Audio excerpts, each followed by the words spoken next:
두 번째 주제 발표가 진행되겠습니다. 예, 두 번째 발표는 김병기 부산광역시 부산진구 부구청장님께서 주제 발표를 해주시겠습니다. 큰 박수로 맞이해 주시기 바랍니다.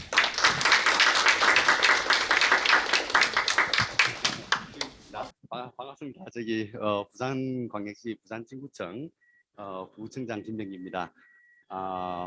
좀 이상하시죠? 갑자기 이렇게 부구청장이 와서 강의한다고 그랬는데요. 또 앞에 제가 현재 지금 부경대 과학기술정책과정 박사과정에 있는데 우리 은사님께서 우리 이몽탁 교수님이세요. 그래갖고 제가 많은 가르침을 받고 그 와중에 제가 가장 많이 읽었던 논문과 책이 우리 송희진 스태피의 송희진 박사님 책이에요. 그래서 이런 대가의 발표 뒤에서 바로 제가 이렇게 미천한 경험을 이야기하려고 하니까 상당히 부담을 느낄 수밖에 없습니다. 박사님 잘 좀 봐주십시오. 사실은 이제 제가 저기 우리 박사님 강의에 약간 이어지는 내용이고, 그다음 오늘 시흥시 이 공무원들 많이 오셨잖아요. 그래서 아마 같은 공무원이라서 통하는 게 좀 많지 않을까 이런 생각도 듭니다. 그래서 이제 그리고 이제 제가 사실은 지금은 부산진구청 부구청장으로 있지만 2016년 17년도에 부산시 신성장 산업국장이라고 해서 과학기술정책과 스마트시티 업무를 과기부하고 국토부하고 그때 이제 청와대하고 같이 협의를 하면서 애초부터 했었고요. 리빙랩 사업이라든지 R&D 정책이라든지 했기 때문에 이제 그런 경험들을 오늘 제가 발표를 할 거고요.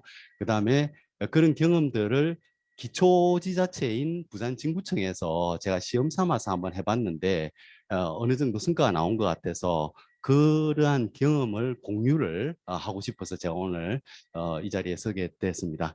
서론이 길었는데요. 자, 먼저 이제 제가 발표할 내용은 저희 부산의 스마트시티 정책과 데이터 기반 도시 혁신의 필요성인데요. 먼저 부산에 대해서 아셔야 되니까 부산 서울에서 보면 시골이잖아요. 제가 그 부산에 대해서 간단히 설명드리고 스마트 시티를 통해서 우리 지방 에서 참 문제들을 해결을 할 수 있을까? 그럼 스마트 시티가 뭘까에 대해 설명을 드리고, 그다음에 부산이 지금 UCT에서부터 스마트 시티 같은 게 좀 앞서서 국가 지정 이제 시범 단지도 지정돼 있는데, 그러면 부산이 어떤 역사를 거쳐서 스마트 시티가 됐는지에 대해서 말씀드리고, 그다음에 요즘 많이 쓰는 데이터 기반 도시 혁신, 그런 것을 스마트 시티 방식으로 적용했던 게 부산 진구 사례예요. 그 사례를 제가 소개를 해드릴게요. 그게 아마 우리 시흥시하고 공유할 수 있는 부분이 많을 것 같습니다. 도시 문제에 대한 새로운 접근이라 했는데 그런 부분에 대해서 어떤 정책적 시사점이 있을 것 같고요.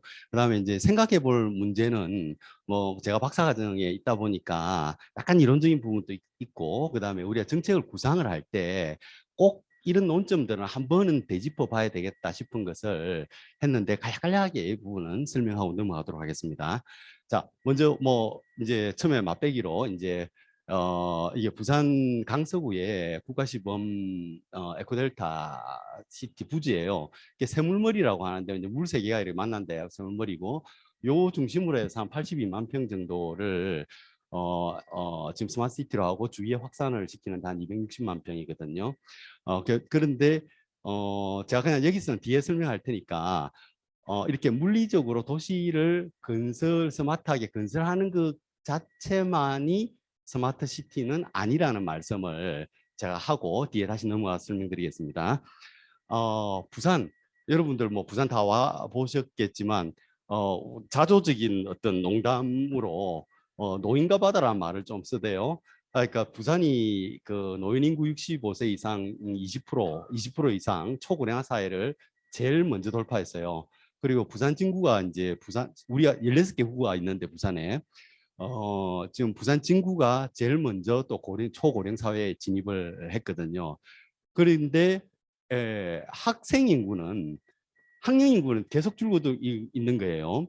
그래서 이제 그런데 대학은 또 엄청 많아요. 부산에 4개 국립대를 포함해 갖고 28개의 대학이나 있거든요. 그래서 사람들이 그걸 잘 안 믿는데 이런 문제가 있어서 이제 지금 시흥시에서 고민하는 문제만큼이나 집집마다 고민 없는 집 없듯이 시흥시에서 있는 고민만큼이나 부산도 이런 힘든 문제가 있다라는 걸 먼저 말씀드리고, 그래서 이제 민선 8기에 우리 그 박형준 시장께서 당선되면서 건 공약이 요새 뭐 2030 부산 엑스포 추진한다고 글로벌 허브 도시, 그다음에 지산학 도시, 그러니까 이 지방 정부와 산업 학과 협력을 하겠다는 건데, 이제 요걸 이제 그렇고요. 그다음에 15분권 도시, 15분 안에 모든 것이 다 이루어지는 그런 거, 창업 도시 이런 것을 걸었어요. 그런데 이제 문제들을 보면 일자리라든지 청년 대책이라든지 지방대 위기라든지 이런 문제들은 어느 지방자치단체나 겪고 있는 비슷한 문제들이거든요. 그러면은 제가 오늘 이 자리에서 아까 스마트시티를 설명하는 이유가, 그러면 스마트시티가 뭔데, 스마트시티가 뭔데 이런 문제를 해결할 수 있을까 하는 거거든요. 그러면은 자, 일단 스마트시티가 뭔지를 알아야 되니까요. 법적인 정의를 한번 보겠습니다. 옛날에 UCT 법이라는 게 있었는데 이게 스마트시티 법으로 바뀌었어요. 그래서 이제 법 2조에는 뭐라 되어 있냐면요. 도시의 경쟁력과 삶의 질의 향상을 위하여 건설 정보 통신 기술을 융복합하여 건설된 도시 기반 시설 바탕으로 다양한 도시 서비스를 제공하는 지속 가능한 도시다. 그럼 이 개념을 한번 쪼개보면요. 그러니까 일단 법 개념에서 스마트시티 개념 안에 도시 경쟁력 삶의 질이라는 게 하나 있고요.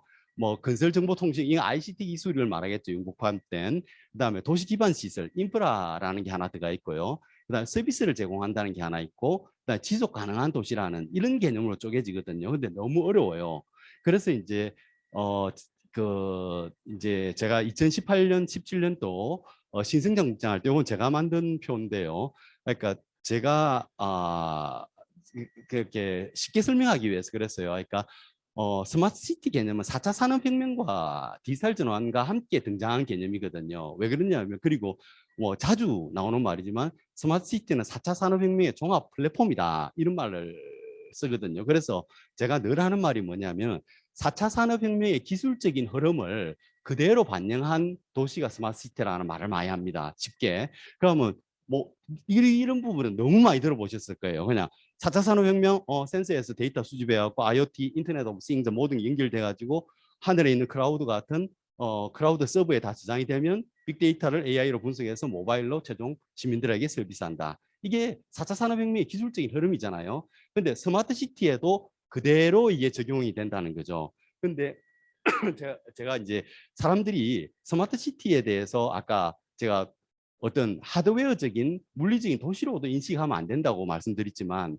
어떤 분들은 서비스로 인식하는 부분이 있어요. 그러니까 교통 인공지능 CCTV가 나와가지고 교통을 잡는다더라, 그늘목이 자동으로 된다더라, 쓰레기 종량제가 뭐 자동으로 얼마 된다더라, 환경이 뭐 측정이 돼가지고 알려준다더라, 이런 서비스에 집중하는데, 제가 늘 이야기하듯이 스마트 시티의 핵심은 4차 산업혁명의 종합 플랫폼이기 때문에 이 기본 원리를 절대 잊어버리면 안 된다. 도시의 모든 센서를 통해서 데이터를 클라우드에 수집하고 AI로 분석해서 시민에게 필요한 맞춤형 서비스를 해주는 그게 핵심이고, 나머지는 다 뒷가지라는 거죠. 이제 그 말씀을 드리고, 그다음에 또 이제 자주 이야기하고 있는 게 뭐 4차 산업혁명 시대에는 초연결 초융합 사회다, 이런 말을 워낙 많이 쓰니까, 그러면 뭐가 초융합이 되고 초연결이 되는데, 그런데 이제 이것도 제가 만든 표인데요. 그러니까 이게 2017년도에 만든 표예요. 그러니까 그때 제가 뭐라 했냐면 가상과 현실은 융합이 될 거다. 그때는 메타버스 안 나왔어요. 그러니까 VR, AR, 요새는 메타버스까지 나와서 가상과 현실이 융합이 되고, 서비스와 제조와 서비스 R&D 기술에 의해서 요즘 뭐 상점 가면 전부 다 뭐 로봇 입력하고 들어가는 하고, 택시 뭐 콜택시, 그 카카오 택시 ICT 기술로 연결한, 이게 서비스와 제조가 융합이 되고 있고 온라인과 오프라인이 융합이 되는 초연결 초융합이 되는 사회다. 그러면서 또 강조했던 게 뭐냐면 플랫폼이 가장 중요하다. 뭐 플랫폼 중요성 다 아시잖아요. 그래갖고 이제 이런 이야기를 꼭 했거든요. 이 4차 산업혁명의 기술적인 흐름을 그대로 반영한 게 스마트 시티고, 이게 초융합, 초연결 사회고 플랫폼이 중요하다. 이까지는 됐는데, 이제 플랫폼 개념을 스마트 시티 관점에서 볼 때 사람들이 또 헷갈리는 게 있어요. 어려운 거예요. 기차역 뭐 이야기도 많이 듣고 오르내리고 정보가 뭐 모집하고는 알겠는데 손에 잡히는 너무 추상적인 개념이에요. 그래서 제가 스마트 시티 이야기할 때는 뭐냐, 너무 어렵게 생각하지 말고 홈페이지라 생각해라. 홈페이지 가면 모든 정보 다 올리고 다 다운받고 올리고 하지 않느냐. 휴대폰 쓸 때 안드로이드 시스템 그거 그냥 그렇게 생각해라. 근데 이제 이게 자주 쓰는 말이 요새 이제 전문가들 무슨 프레젠테이션 하면 자주 쓰는 말이 오픈 API라는 말을 많이 쓰거든요. 이게 뭐냐면 오픈 개방돼 있다. 뭐가 애플리케이션 프로그래밍 인터페이스거든요. 그러니까 뭐 어렵게 생각할 필요 없이 간단하게 생각하면 그건 거예요. 그냥 우리가 구글 플레이에서 프로그램 다운받으면 전부 다 안드로이드에 붙어가지고 안드로이드와 같이 구동되면서 정보 올리고 하잖아요. 그러니까 마찬가지로 스마트시티 플랫폼은 결국은 시민들이 어플을 사용해서 이런 인터페이스를 통해 가지고 서로 데이터를 주고받고 자기한테 필요한 정보를 받는 것이다. 이까지가 이제 스마트시티의 이제 핵심이라고 보시면 되고요. 그러면 이제 스마트시티가 좋은 게 뭔데? 그 뭐 해서 좋은 게 뭔데? 간단하게 그냥 뭐 다 아시는 내용이니까 뭐 교통 혼잡이 됐다. 옛날에는 도로 하나 더 깔았는데 지금은 어디가 밀리는지 알아서 피해서 가라. 주차 옛날에는 주차장 뭐 하나 더 지었는데 지금은 어디 주차장이 몇 대가 비었으니까 그걸로 가라 알려주는 거. 범죄 옛날에는 경찰을 어디에 배치해야 될지 몰랐는데 CCTV 해가지고 범죄 발생하는데 하는 거. 가로등 불 꺼지는 시간에 그냥 사람 안 다니면 불 꺼지게 하는 거. 결국은 여기서 이제 우리가 생각해 볼 문제가 경제학에서 말하는 자원 배분의 효율성 있잖아요. 그러니까 한 곳에서는 음식이 남아서 버리고 있는데 한 곳에서 굶어 죽으면 자원 배분의 효율성이 없잖아요. 그러니까 결국은 필요한 곳에 필요한 자원을 정확하게 쓰는 거. 그게 스마트 시티라고 저는 이래 생각하거든요. 그래서 이제 보시면은 이제 그까지가 스마트 시티에 대한 설명이 끝났고요. 그다음에 그러면 부산시가 어떤 역사를 거쳤길래 뭐가 잘나가지고 네가 국가지정 스마트 시티가 지정됐냐. 그런데 이제 저희들은 2000년대 초반부터 이제 UCT라고 이제 추진을 했어요. 근데 UCT 때 뭐 RFID 우리가 항만 있잖아요, 부산항에. 그러니까 RFID 같은 걸 써가지고 이게 트럭 그 컨테이너가 추적도 되고요. 그다음에 통과하면서 바로 요금이 징수가 되고 그런 시스템을 했어요. 그리고 이제 요새 교통 환승 서울에도 카드로 다 되지만 그 당시에 하나로 카드라고 그 부산에서 제일 먼저 개발했었어요. 그래서 이제 그런 거좀 앞서 있었어요 그때. 이제 그렇게 하다가 근데 그러면 거기서 발전이 시작된 거죠. 그러면 그 UCT하고 지금 스마트 시티하고 차이가 뭔데? 핵심은 데이터 기반이라는 거죠. 그 당시에는 센서로 위치는 추적하고 위성으로 뭐 다 했는데 데이터를 아까 모아서 인공지능 분석해서 원하는 서비스를 못 해줬어요. 근데 지금은 데이터 기술이 발달돼서 아까 이야기했듯이 4차 산업혁명의 기본적인 기술적인 흐름에 따라서 센서에서 모아진 것을 빅데이터로 모아서 분석을 해서 서비스를 해준다는 거예요. 그래서 스마트 시티가 여기서부터 바뀌거든요. 근데 이제 제가 이때 국장할 때 2016, 17 이때 이제 각종 과기부와 이제 뭐 교통, 환경, 실증 사업들을 해온 데부터 엄청나게 많이 일을 했어요. 주차 문제, 뭐 그때도 리빙랩 사업, 그 물류 리빙랩, 그 리빙랩이 아까 이제 우리 송희진 박사님께서 강조하셨는데 가장 좋은 게 살아있는 연구실이잖아요. 리빙랩이니까. 부산항을 바로 그냥 리빙랩으로 쓰는 거예요. 그래서 우리가 어떤 프로그램을 설치해 가지고 그 사용자들의 피드백을 받아서 바로 프로그램을 개선하고 하는 그런 방식이거든요. 그래서 이제 그런 것도 하고 이러다 보니까 이제 뭐 정부에서 너가 잘하니까 국가시범을 한번 해봐라. 세종하고 부산에서 해라. 정부에서는 당초에 수출 목적이었어요. 근데 앞으로는 수출할 때 뭐 베트남에 도시를 건설한다면 그냥 현대건설만 나가는 게 아니거든요. 제가 아까 처음 이야기했듯이 스마트 시티는 밑에는 물리적인 도시가 있지만 위에는 디지털 공간의 하나의 그게 결합된 형태거든요. 그러면 앞으로 우리가 베트남에 나가서 뭐 도시를 건설한다면 그렇게 나가요. 현대건설 컨소시엄, 네이버 클라우드, LG CNS 이렇게 한꺼번에 나가가지고 세트로 그냥 딱 다 들어가 버리는 거예요. 삼성 로봇하고 뭐 세트로 나가는 이제 정부에서는 애당초 문재인 정부 때 그걸 구상을 하고 시범도시를 만들었어요. 이제 뭐 그렇게 시작됐다는 거 말씀드리고 시간이 없기 때문에 빨리빨리 넘어가겠습니다. 그러니까 부산시 스마트시티는 그냥 단순히 정보화 기술, 정보화 사업으로 추진한 게 아니고 도시계획과 연관했다는 점.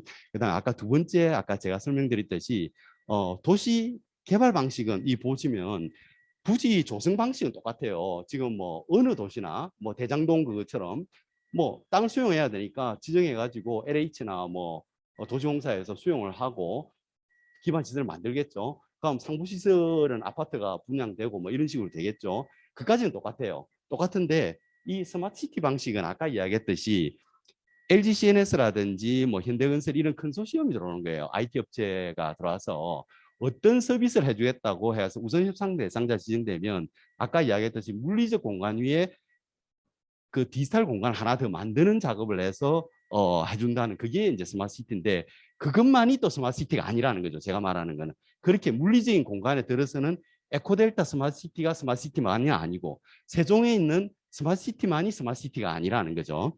자, 그다음 이제 빨리빨리 넘어가겠습니다. 아까 송희진 교수님 우리 박사님 말씀하신 거하고 똑같은데요. 절대 아까 제가 우리 스마트 시티 개념을 쪼갤 때 서비스란 개념도 있었고 IT 기술, 그다음 인프라 개념도 있었고 운영 관리의 문제도 있었고 그다음에 기술은 아까 ICBM, IoT, 뭐 클라우드, 빅데이터, 뭐 모바일 이런 거는 기본적인 거예요. 근데 이것만이 스마트 시티는 아니라는 거죠. 제일 중요한 게 위에서 보시다시피 시민 참여, 리빙랩 집단 시민들의 의견을 직접 넣어줄 수 있는 이게 스마트 시티의 개념 중에 굉장히 중요한 거거든요. 그래서 이제 앞으로 블록체인 하면 직접 투표, 직접 민주주의도 가능한 세상이 오거든요. 그다음에 제도도 중요하다는 거죠. 특히 거버넌스. 때마침 어제 우리 부산 9시 뉴스에 뉴스가 이게 났어요. 건널목을 건너는데요. 장애인이나 할머니들은 천천히 건너는데 시간이 너무 짧고 청년들은 시간이 남는다. 그래서 빨리 건너는 사람은 건널목을 빨리 불이 바뀌게 하고 늦게 이렇게 휠체어 탄 사람은 천천히 건너게 했다 하더라고요. 근데 그게 왜 옛날에는 안 됐을까요? 제 있을 때도 그런 기술은 다 있었거든요. 센서로 하면 다 가능해요. 근데 왜 안 됐을까요? 근데 뉴스에서 해설을 상세하게 해주더라고요. 주민자치경찰이 실시되면서 교통에 관한 권한이 중앙정부에서 지방으로 모두 이관됨으로 해서 지방경찰에서 자율적으로 이런 시책을 추진하게 되었습니다. 바로 그거거든요. 스마트 시티는 절대 기술만으로 되는 게 아닙니다. 제도가 받침이 돼야지 이 제도가 받침이 돼줘야 스마트 시티가 이루어질 수 있다는 거 이제 그 말씀을 드리고요. 자, 그래서 아까 이야기했듯이 이제 부산시에서 아까 에코델타는 이론을 현실화시킨 건데 그 이론의 주 모델이 스팀 모델이라 해서 아까 이야기했듯이 서비스, 테크놀로지, 인프라, 어떻게 관리할 건가 매니지먼트까지 이런 모델로 고려했다는 거고 이제 뭐 우리 뭐 공무원들 다 계시니까 우리 항상 보고 쓸 때 앞에 비전 쫙 만들지 않습니까? 그럼 뭐 이것도 보시면 우리는 밑에 공간 전략을 먼저 깔았다는 거죠. 그러니까 부산이 길다랗게 이렇게 생겼는데 서부산, 원도심, 동부산은 어떻게 하고 이 위에 아까 테크놀로지 부분에 네 가지여서 서비스와 테크놀로지, 인프라와 매니지먼트는 어떻게 하고 그렇게 하면 교통, 안전, 리빙, 에너지, 관광을 어떻게 해서 결국은 시민이 행복한 도시를 만들겠다. 이게 이제 스마트 시티의 비전이거든요. 자, 아까 제가 최초의 그림에서 설명했기 때문에 시간 관계상 넘어가겠습니다.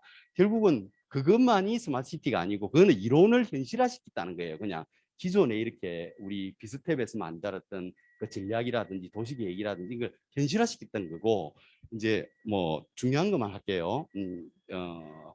뭐 이것도 뭐 비전 뭐 항상 보고서에 나오는 건데 요 부분은 제가 이제 언급하고 싶은데 이제 우리 스마트 시티 전략은 플랫폼 도시 전략을 추구한다는 건데 황종성 박사님 다 아실 거예요. 그러니까 정보산업진흥원에서 좀 유명한 분이신데 이분이 그 당시에 부산 베스트 플래너를 했는데 이분 말을 제가 그대로 인용해 놨습니다. 이 부분을 한번 보시면 플랫폼은 스스로 완결된 서비스를 제공하기보다는 다른 서비스들이 보다 쉽게 그러면서 수준 높게 제공되도록 지원하는 역할을 한다. 그러면서 우리 그때 에코델타 스마트시티를 만들 때 우리는 디지털 도시 플랫폼 도시를 지향하고 증강도시 플랫폼 도시를 지향하고 로봇 도시를 지향한다 이랬는데 여기서 강조하고 싶은 게 뭐냐면 로봇 몇 대 굴러다닌다 해갖고 그게 스마트시티는 아니라는 거예요. 자율주행차 몇 대 굴러다닌다 해갖고 그게 스마트시티는 아니라는 거예요. 그러니까 결국은 플랫폼을 제가 강조했던 이유가 플랫폼이 컨트롤 타워가 돼가지고 모든 정보를 관리해주고 그걸 자율주행차가 더 발전된 자율주행차도 얹힐 수 있는 그런 시스템이 중요한 거지. 뭐 로봇이 다니고 그게 중요한 게 아까 제가 서두에 이야기했듯이 서비스에 집중하면 안 된다는 거예요. 그러니까 기본적인 흐름, 원리 거기에 집중해야 된다. 이 말씀 때문에 이걸 말씀드렸고요. 그다음에 이제 지금 서울대 지금 병원이 시행에 들어오기 때문에 아마 고민하실 거예요. 근데 스마트 시티를 조성할 때는 산업과도 관계 있어요. 미래 기술하고 관계 있기 때문에 한 가지만 예를 들면 우리도 지금 헬스케어 로봇 클러스터가 한 10만 평 정도 있어요. 그중에 2만 평 정도의 뭐 고신대학이나 뭐 지금 부산대 양산병원이나 병원이 들어오고 나머지 8만 평의 바이오 단지를 만들려고 하거든요. 근데 이제 이 스마트시티 법에 이 법을 적용하게 되면 규제 완화가 되기 때문에 규제 샌드박스가 돼서 여러 가지 어떤 바이오 실험이라든지 이런 걸 할 수 있어요. 그래서 이제 산업하고도 연관이 될 수 있다는 거, 그걸 이제 제가 말씀드리고요. 그다음에 이제 요거는 뭐 아까 상부 시설에 LG CNS 중심으로 들어와 있다는 건데 그냥 넘어가면 될 것 같고요. 이제 이까지가 제가 스마트시티 개념이라든지 부산에서 했던 부산광역시 차원에서 했던 거고요.